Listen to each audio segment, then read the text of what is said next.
Il existe des lieux où les pierres ont voyagé autant que les hommes. Le cloître de Saint-Génis-des-Fontaines en est un exemple fascinant. Un monument médiéval dispersé, oublié, puis patiemment reconstitué comme un puzzle à travers le temps. L'abbaye est fondée au IXe siècle, à l'époque carolingienne. Très vite, elle s'impose comme un centre religieux important au carrefour des influences entre le monde franc et la Catalogne. Mais ce que l'on admire aujourd'hui date surtout des XIe et XIIe siècles, à l'apogée de l'art roman. Le cloître est alors conçu comme un espace de méditation et de circulation pour les moines. Il s'organise autour d'un jardin central, symbole du paradis, entouré de galeries rythmées par des colonnes en marbre de 3 couleurs qui respectent un schéma dans leur disposition. Chaque chapiteau est sculpté avec soin, feuillages, animaux fantastiques, scènes symboliques, un langage visuel destiné à transmettre des messages religieux à une époque où peu savaient lire. À l'entrée de l'église, un élément exceptionnel attire l'attention, le linteau daté de 1019. Il s'agit de l'un des plus anciens exemples de sculpture romane datée en Europe, qui marquera le style même de la sculpture romane. Mais après des siècles de prospérité, l'abbaye décline.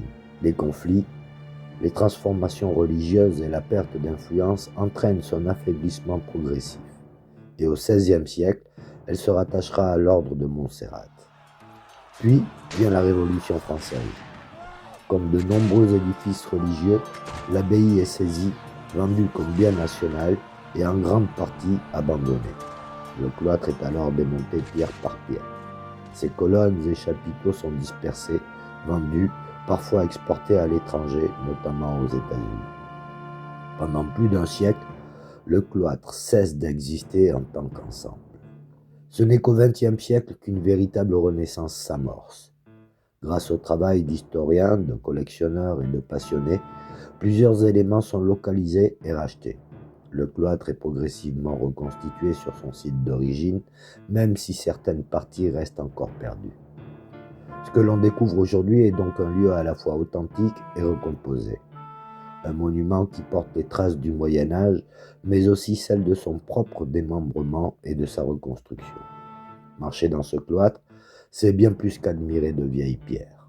C'est comprendre comment l'histoire peut disperser un patrimoine et comment la volonté humaine peut, patiemment, le faire renaître. Aujourd'hui, le cloître est devenu un lieu d'art. Il accueille des expositions mensuelles tout au long de l'année et organise divers événements culturels, d'un lieu de prière et méditation à un lieu de création et réflexion.